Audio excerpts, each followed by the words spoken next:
Salam, kita bertemu lagi untuk belajar mengenai firman Tuhan. Terpujilah Kristus. Silakan Gio. Selamat malam. Selamat malam.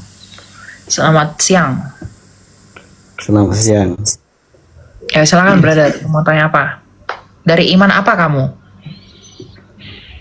Saya dari Islam. Oke, silakan. Kamu mau tanya apa?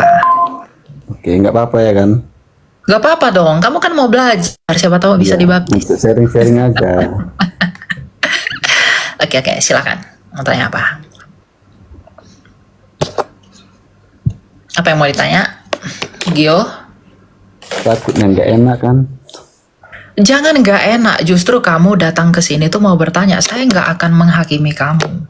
Tapi yang penting kamu sopan bertanya dan mau belajar. Gitu. Kita nggak pernah marahin orang bertanya. Justru kalau pertanyaanmu aneh, itu membuktikan kamu belum belajar. Makanya saya ajari kamu. Gitu loh. Tanya apa aja, silakan.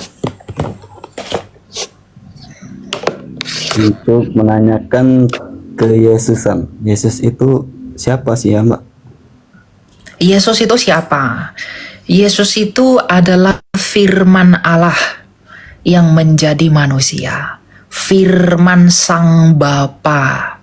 Kamu pasti dalam pemahaman imammu. Jadi begini, untuk mengerti siapa Yesus, kamu harus melepaskan dulu dogma iman kamu sebagai seorang muslim.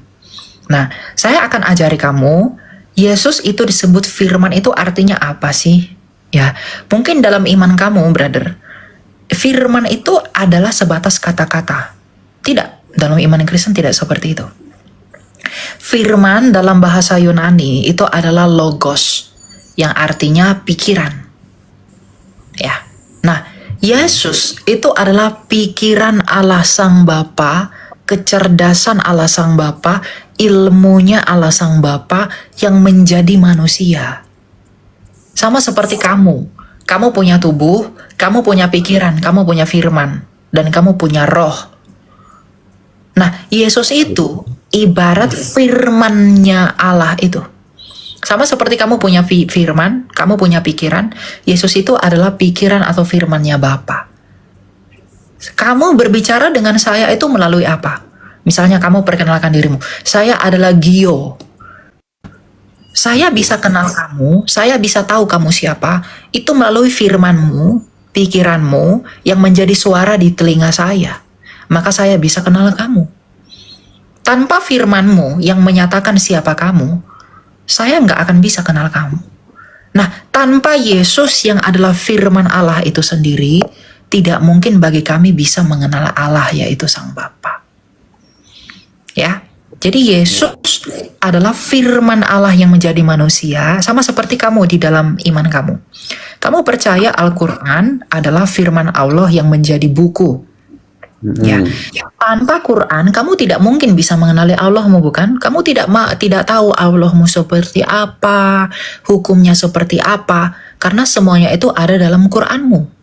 Nah, kalau kamu tidak mungkin mengenal Allah tanpa firman yang menjadi buku, yaitu Al-Quran, dengan arti lain, kalau kamu tidak akan mungkin mengenal Allahmu tanpa Quranmu, yang adalah firman Allah yang jadi buku, maka kami tidak mungkin mengenal Allah kami tanpa Yesus yang adalah firman menjadi manusia.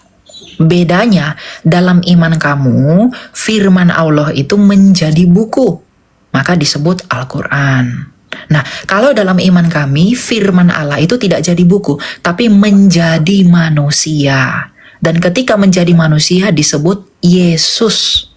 Nah, di dalam iman kamu, ketika dia diwahyukan di dalam kertas lalu jadi buku, kamu sebut namanya apa? Al-Quran. Nah, ketika firman Allah dalam iman kami menjadi manusia, disebut namanya apa? Yesus. Nah, sama halnya, kamu tidak mungkin mengenal Allah kamu tanpa kitab suci kamu yang adalah Al-Quran, maka kami tidak mungkin bisa mengenal Allah kami, yaitu Sang Bapa tanpa Yesus yang adalah firman-Nya. Makanya dalam 1 Yohanes 1 ayat 1 dikatakan, tentang firman hidup, itulah yang kami beritakan kepada kamu. Cuma bedanya dalam iman kamu, kamu percaya firman Allah jadi buku. Kalau kamu menolak Quran kamu, kalau kamu menolak kitab sucimu, kamu menolak Allah enggak?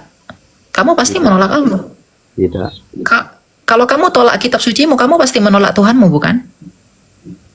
Karena kitab sucimu itu adalah firman, kata-kata Allahmu sendiri. Betul enggak?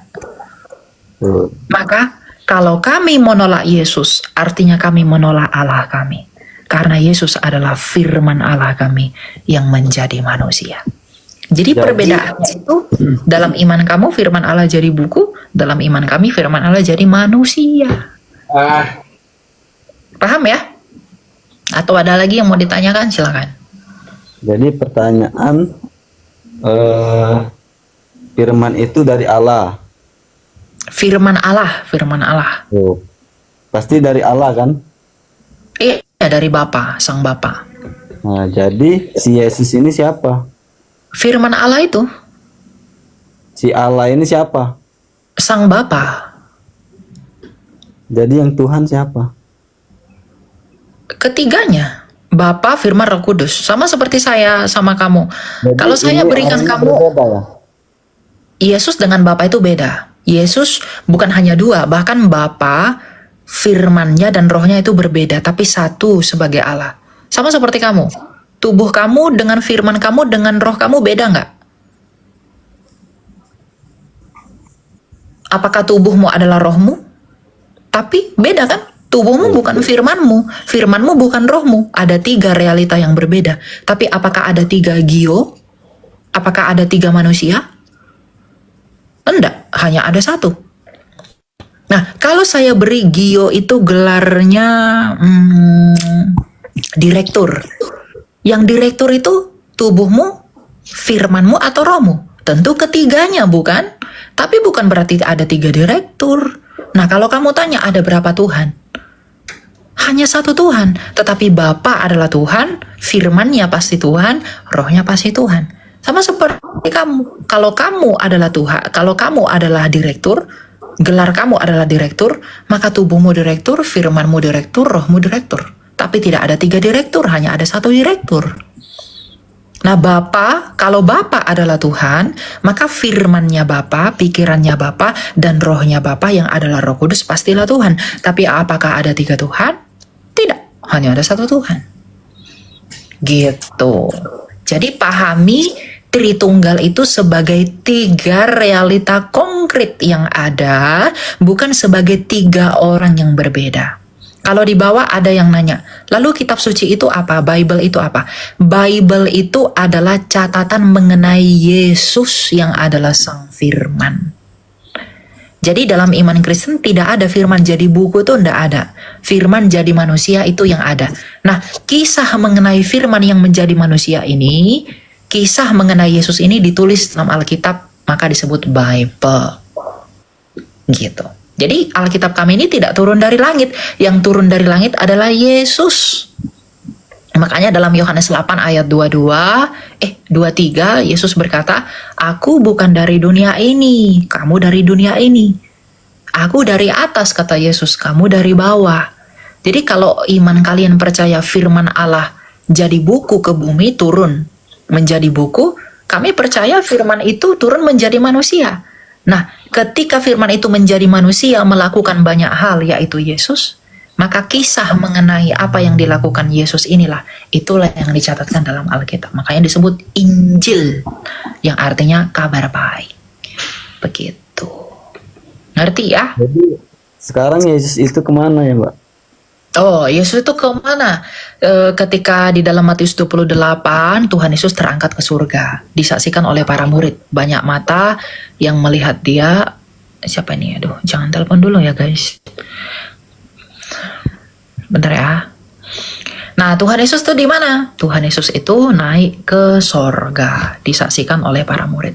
Ketika Tuhan Yesus terangkat ke sorga, para murid itu melihat langit terbuka dan Tuhan Yesus naik ke sorga setelah dia 40 hari bangkit. Gitu. Jadi dia pergi ke sorga untuk menyediakan tempat bagi mereka yang mau percaya kepada Yesus. Terus yang di salib itu kayak mana itu? Yang disalib itu adalah Yesus. dalam keadaannya sebagai manusia. Jadi yang ke surga itu Adalah Yesus juga. Dia kembali kepada Bapaknya. Yesus kembali kepada Bapa. jadi dua Yesusnya. Satu. Yang kan Kan disalib Yesus kan satu. firman Allah. Yesus kan firman Allah. Ketika Yesus mati, artinya firman Allah yang menjadi manusia itu mati.